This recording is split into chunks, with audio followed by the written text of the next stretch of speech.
himself. It gives the housing authority nothing on the front end, period. It requires the housing authority to give away all of its subsidy, its project-based Section 8 vouchers to another entity.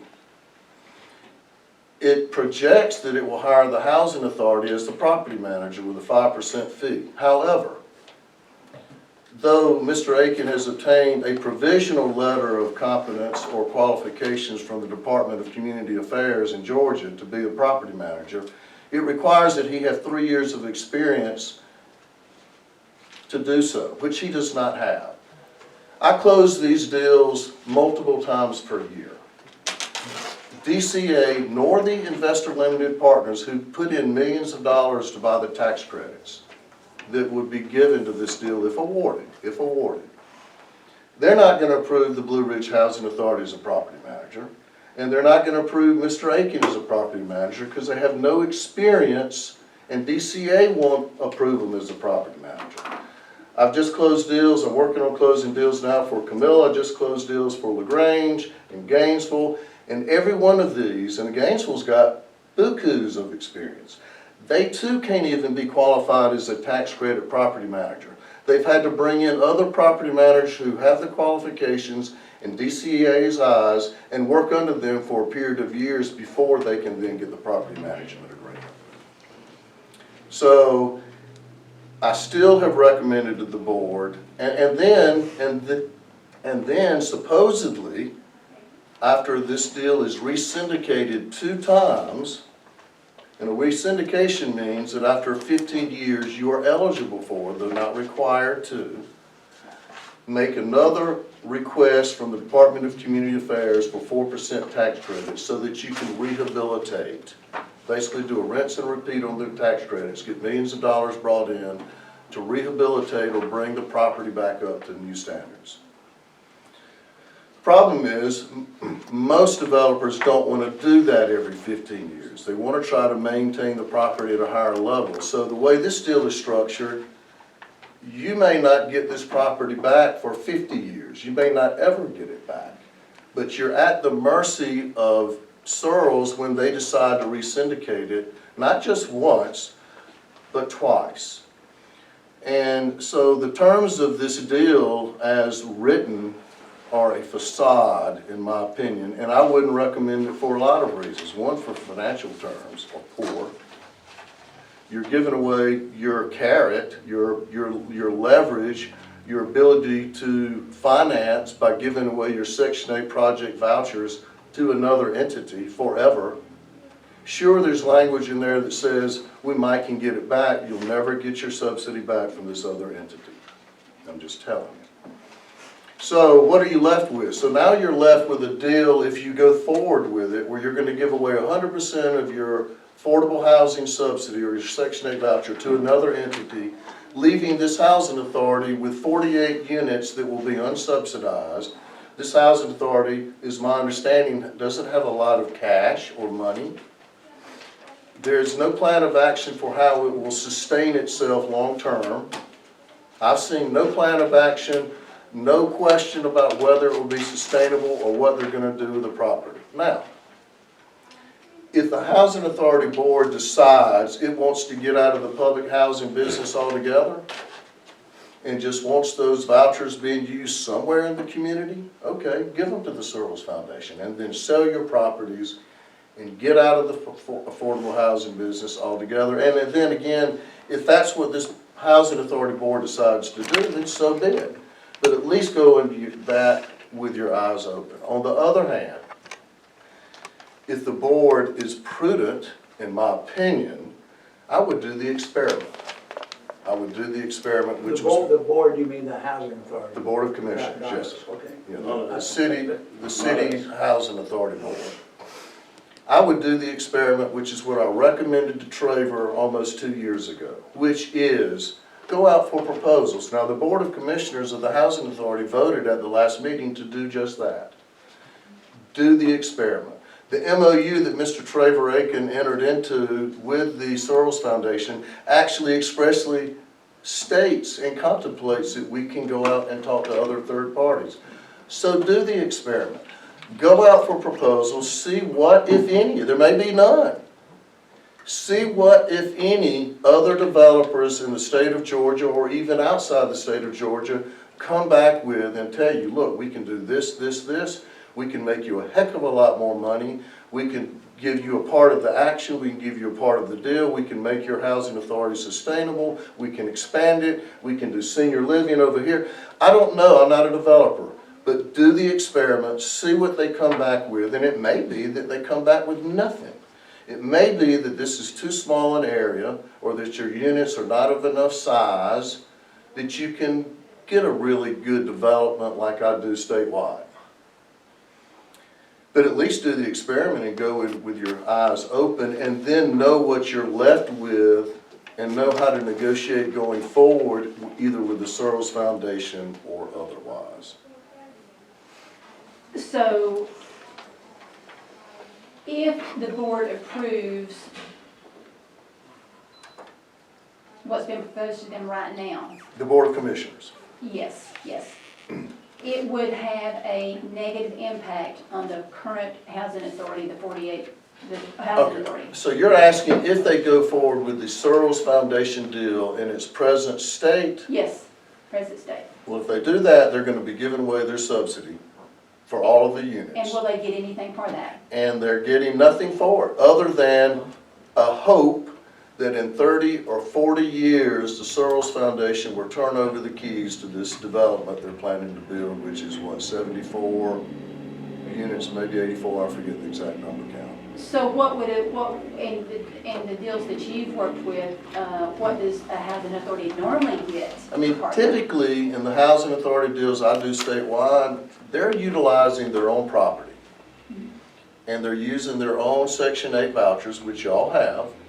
And they're going out for proposals to see what a developer can come up with, working with your own land. So you're bringing real estate to the table, and you're bringing your Section 8 voucher, which is those Section 8 vouchers are a 20-year HAP contract, Housing Assistance Payment. That's a 20-year contract. What did you ask for? They're Valuable? valuable. They are valuable. They're valuable. And I've talked to my bond counsel who works in a national firm. They've never seen this deal that Travers, and they do these deals nationwide. They've never ever seen Travers Searles deal gone through unless there's a substantial payment, as Dr. Whaley just says, because it's valuable. If you're gonna give away your vouchers, you're getting something meaningful in return. And we're getting at least nothing on the front end. We're getting a 40-year promise on the back end that they'll turn over the keys. Who's gonna be here to enforce that? Jack and I go invested in it, huh? Buy a piece of ground and get some cash. But in the meantime, even if that does come to fruition, what are you gonna do in the meantime? There needs to be a plan of action that the Board of Commissioners of the Housing Authority needs to come up with to understand, what do we do with our existing housing stock? How do we sustain it? How do we rent it? What's the market here gonna allow? I mean, are you just gonna go to market rate rent? What's the physical needs assessment needed for each of these units to make them, you know, continue to be rented? So, you know, I think there's a lot of information that can be gleaned by going out for proposals. In other words, you can put out a request for proposals, that is, the housing authority can, that includes a proposal that we've got all the subsidy or that we don't. In other words, it can be duly done in that we can assume in one hand we're gonna do the Searles deal, while at the same time also give us your proposal if we don't and we use our own vouchers for our own properties. Yes, sir. You mentioned value, and you may not be able to tell us the value, but estimate the value of these vouchers. I mean, what are we looking at that the housing authority is giving away? What's the value? It's kind of hard to quantify that. There's no hard and fast formula. I mean, usually you look at it, what value are you bringing to the deal? And you kind of quantify it in that way. In this case, we're bringing value to the Searles deal by bringing a subsidy, which is guaranteed income, guaranteed revenues for over 50% of the units. And investor limited partners, they're the ones that buy these tax credits. You know, they're all about risk and evaluating risk. They love working with housing authorities because all of our units are 100% subsidized, meaning even if the tenant doesn't pay, you're guaranteed a certain amount of income, and if the tenant has zero income, they pay for free and the voucher pays 100% of it.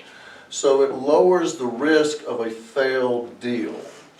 There are a lot of affordable housing developments that are done with no project-based vouchers, but it's added risk because there's no guaranteed income. What has So been revenue. the response of the housing authority to your discussion that you're having with us? Have you had this discussion with them?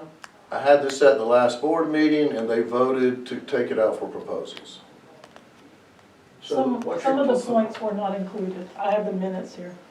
Yeah, I mean, I haven't covered everything in this great detail, but I did go over this in So a more abbreviated form. I wasn't in the room with them, we did this by, I did it by They telephone. are aware of what you are discussing.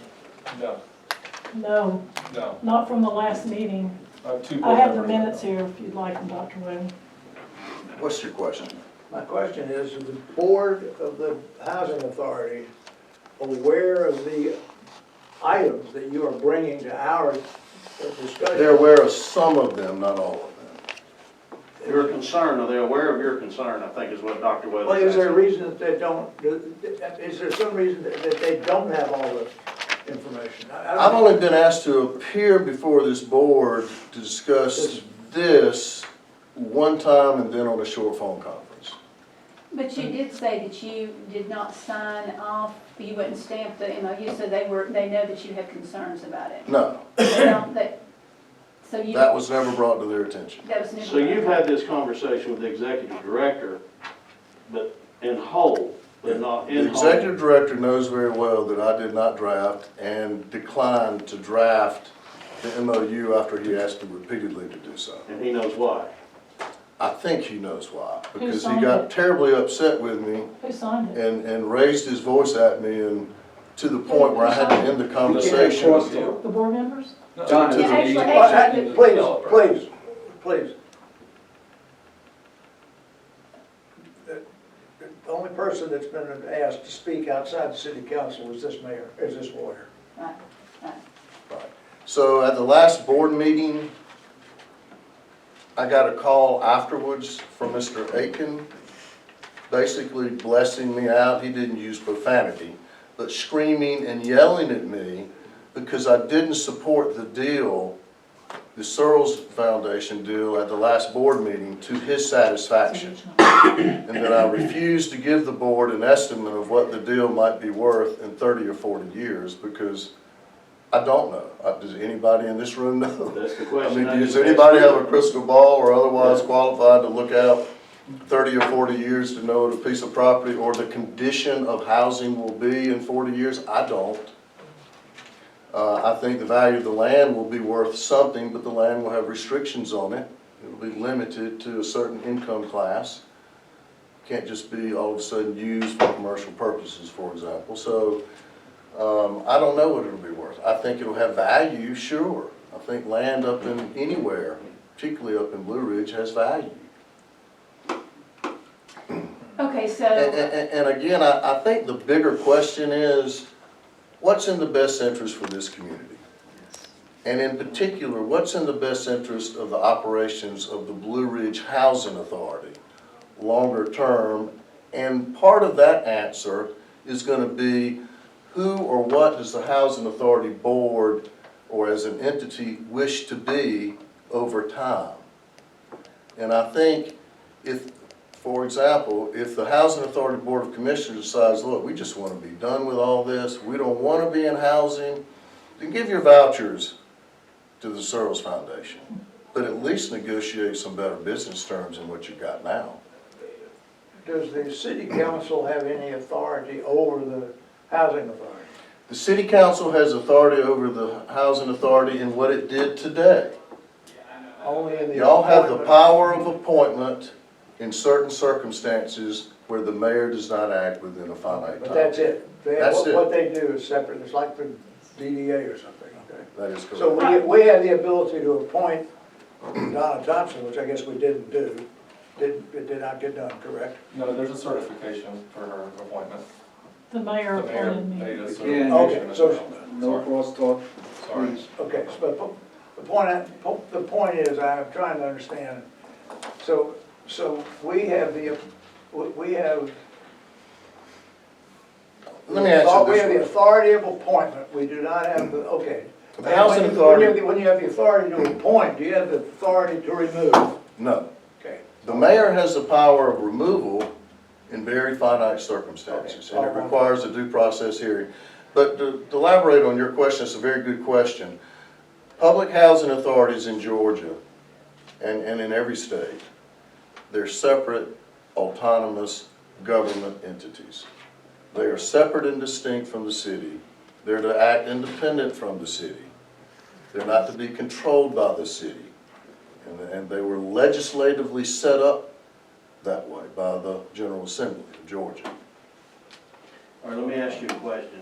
Hypothetically, the 48 units, all 48 of those housing units go to the Searles Foundation.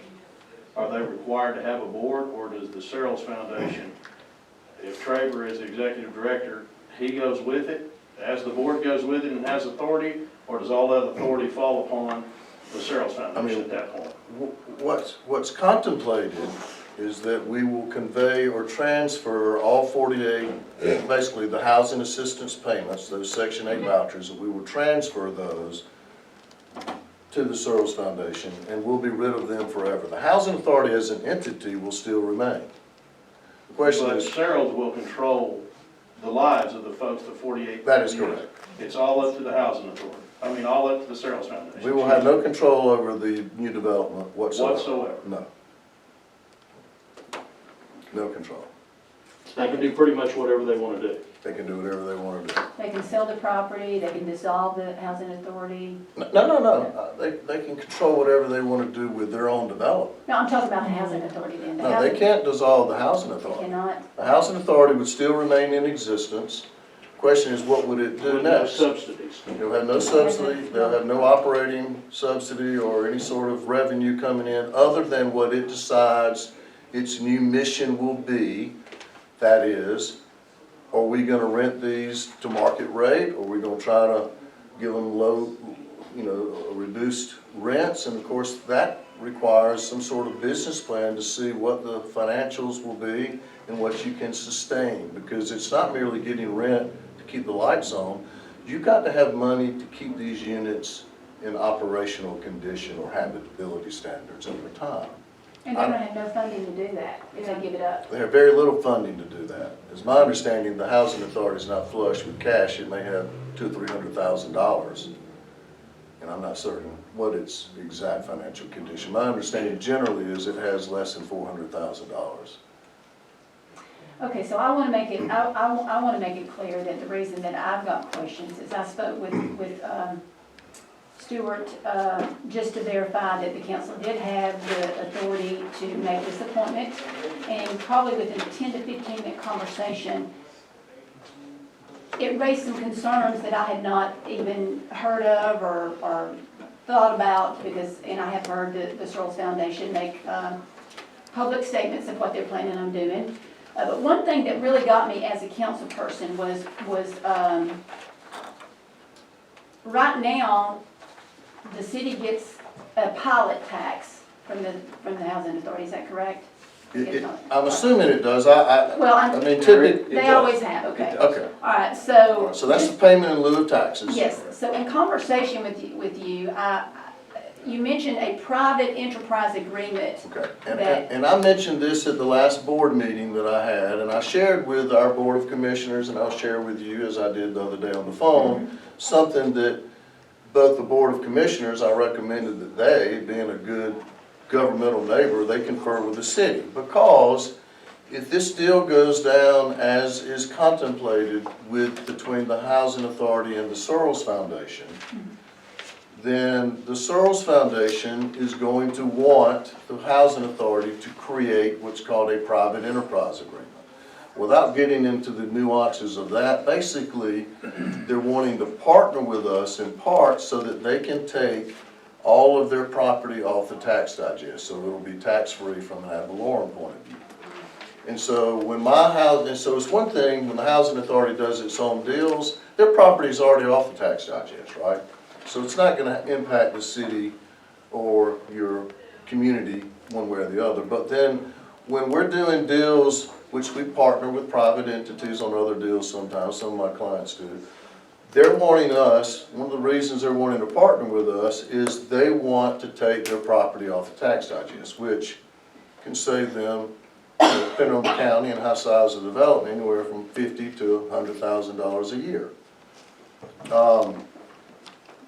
And so I think I was just telling our own board, the Board of Commissioners, to be mindful of that and to make sure that you all, the city government, is not gonna be upset if the housing authority enters into a private enterprise agreement, thereby making this proposed brand-new development, which will cost millions, completely off the tax digest.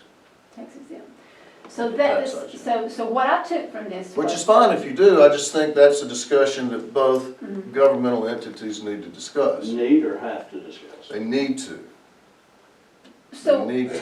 so, They don't, there's no legal That was my requirement. question. There's that no they- obligation that the housing authority correspond with, negotiate, nor even inform the city council what they're doing. Is that In correct? terms of creating a private enterprise Anything. agreement? Well, that's sort of true, but sort of not true. At a bare minimum, the housing authority is supposed to communicate with the city council or the city on an annual basis, giving an annual report on what it's doing and what its plans are. But not for information, not for affirmation? and No. not for- oh, But, depending on the type of deal, on a 4% deal, when you're doing a tax credit deal with a 4% deal, typically that's gonna involve the issuance of bonds as well, tax-free housing bonds, revenue bonds. And in that regard, you have to come back to the city council to give its blessing for the deal. On a 9% tax credit Would deal, that be DDA? you have to come back to the city council. But on a 9% deal, which is what's proposed here, there are no bonds issued. So we don't have to, we being the housing authority, they don't have to come back to the city council to bless the deal. so they could, the housing authority board could move to go into this agreement. They could enter into And a whether private the city enterprise wants- agreement likes it or without not, your knowledge yeah. or consent. And that I just- mean, I say that without your knowledge or consent. It's a public record, so it Yes, could be, yes. but they wouldn't have to seek your consent to enter into a private enterprise agreement. That is correct. So potentially a $10, $15 million project could be completely 100% tax exempt without, whether the city or county likes it or not. Correct. It would be Theoretically. up to the board to make that decision, the housing authority Be up board. to the Board of Commissioners. So, And most of the Board of Commissioners I work with, they're very sensitive to that issue. They want to be a good neighbor and a good partner with their city council because we scratch each other's backs in all kinds of ways over time. And so in fact, in some of my deals that I've closed, where we are keeping the money off, when you do a tax credit deal, you really don't even have to pay a pilot anymore. And I'm not gonna get into the nuances of why, but you don't have to technically, but in every deal I work with in Rome and LaGrange and Gainesville, we nonetheless budget into the deal the equivalent in terms of the operating budget. We budget in the equivalent of a pilot. So if the city comes forward and says, hey, we want that pilot, that's meaningful money to us, we've got the money to pay them without a squabble. Instead of our saying, well, we don't have to. We've got the money on the ready, and I advise my clients that way because I want to keep good relations between my housing authority clients and the municipality whenever possible. well, I realize that the city council does it, the city doesn't get to have a say in the authority in anything they do. But just some of the things that I've heard, it's troubling to me, one, the taxes for the city, we all are representatives of the city.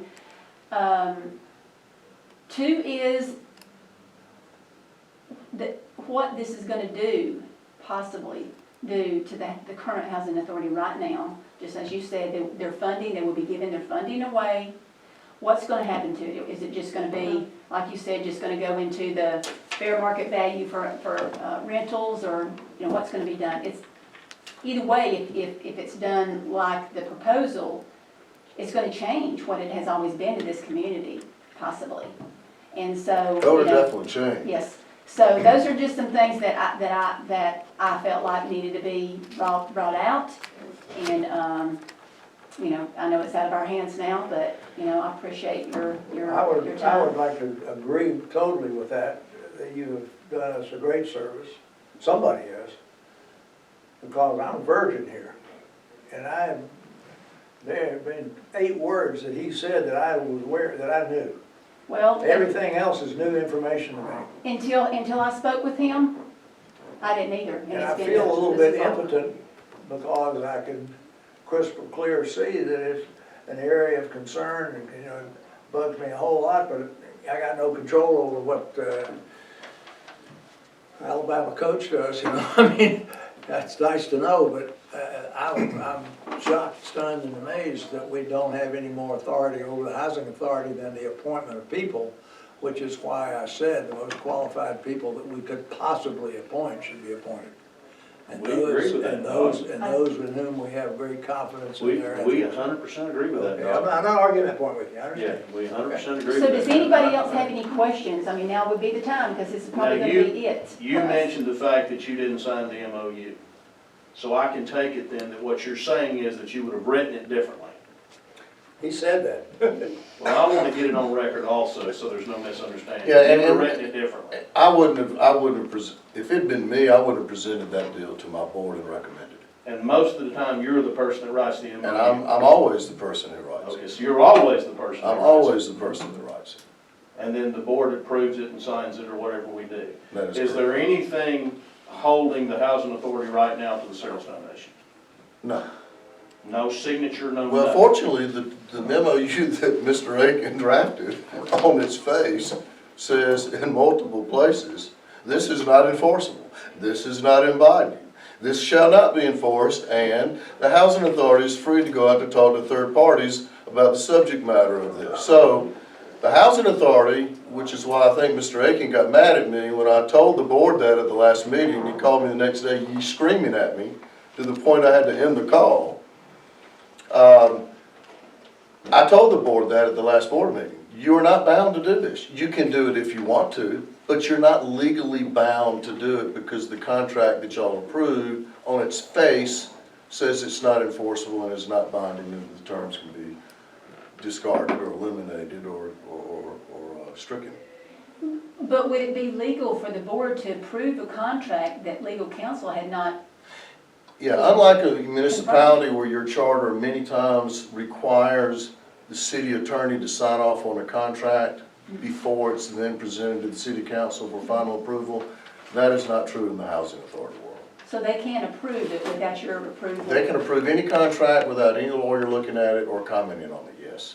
That might not be advisable, but, okay. Again, I think what we're here for is to get understanding because we want to do what's right. And when this came before us, that's what we were going to do, was exercise our right, which is perfectly lawful according to you. If we don't have any except the appointment. That's all we have. Okay. Now, Christie, Bill, do you guys have any questions?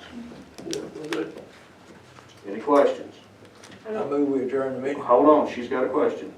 I don't think so. Oh, okay. I think just, my main thing was like the other 48 units, so the Searles Foundation will take over those as well? No, just the 48 that's moving is my understanding. They would be taking, see, each of the 48 units that the housing authority currently operates has sort of attached to it what's called a project-based voucher, Section 8 voucher. It's a housing choice voucher that has money attached to it that pays the tenant's rent, and 100% of it, depending on if they have zero income. Basically, they pay 30% based on their gross income. The voucher pays the balance. Part of that money is used to set aside for future improvements or capital improvements or repairs that the housing authority gets. That voucher, as to all 48 units, is contemplated per the MOU Mr. Aiken drafted to be transferred to the Searles new development, which I'm not sure of the location, but on their own property and at a completely different site. Which they lose all control over as a housing The authority. housing authority, once it's transferred to the Searles Foundation, they've lost control of it. So Yes. then what But happens? not of the 48 units. Not of the 48 units that y'all, not your property will remain intact. Just the tax advantage. Just the tax, just the chip. It's not a tax advantage, Excuse me, it's they've a lost the subsidy. chip, right, they've lost their Subsidy. supplemental chip. Their funding. They've lost the funding, yes. Right, so So we now- still got 48 units, we gotta maintain, heat, clean, and rent That is correct. without Without any. any guaranteed income That's correct. from the feds. Yes. And if they remove somebody, if they evict somebody, that still falls under the federal guidelines for eviction, right? Well, HUD what, guidelines or well, whatever. once, I'm talking about the Searles Foundation, once they're over there. yeah, well, I'm talking more about the little folks that are in there. they still will have some due process rights, and of course, the dispossessory process itself is is a due process hearing. In other words, they will have their right to they'll have a day before you get in court and a day in court, yes. Okay. But I think though, It's not the same level of due process that public housing has, but we're out of public housing now, we're in the Section 8 voucher world. Is section 8 the same as section 42? Wait, No, basically, HUD has two primary public housing programs. One is the public housing program per se, which is what we historically were here in most places. And then they have what's called a HCV or Housing Choice Voucher, where they have either tenant-based or project-based vouchers that allow tenants to get that same subsidy, but have a little bit more mobility sometimes. but let's just say that out of those 48 people that lives in those 48 units, this, the Searles Foundation gets the 48 vouchers for that, but these 48 people that live in these units don't necessarily want to go over there. Well, if they stayed at the current housing authority, that housing authority can't give them they have no funding to let them stay low income. Yeah, They- if they refuse to move to the new development, which they will have a right to go to, Mhm. but if they refuse to do that, then they will have to pay whatever rent the housing authority imposes Their upon. subsidies go. Their subsidies Whether are they go gone or not, then. their If they go or not, their subsidy's gone. Yeah. oh, So, just to sum this up, basically, if this was to go forward today, tomorrow, whenever, the housing authority is giving all of their funding up, getting nothing in return, no cash, nothing, no percent in it, no say in it. They're giving everything up. Correct, but they're getting a promise that in 30 or In 40 30 years, the Yes. keys to this development will be turned over to the housing authority. And that would be like me giving my business to somebody and them telling me in 30 years, I'm gonna give it back to you, and it's gonna be worth millions. I don't take nothing for it, I don't take anything for it, I say, here, you can have it and do whatever with it. That's basically what it is. I mean, and that's where I'm concerned about it. I mean, it's like, this just does not seem like a good business deal to me. So, Well, anyway, It would have been a lot better business deal if we could have gotten hypothetically 500,000 cash up front. And then a more meaningful level of control going forward. But, and in fairness to Searles, they are a good development company. They do good work. And they're business people. They're for-profit. The Searles Foundation itself may be nonprofit, but all of its entities that they do these deals, they're for-profit entities. We would be creating they'll be creating a for-profit limited partnership that will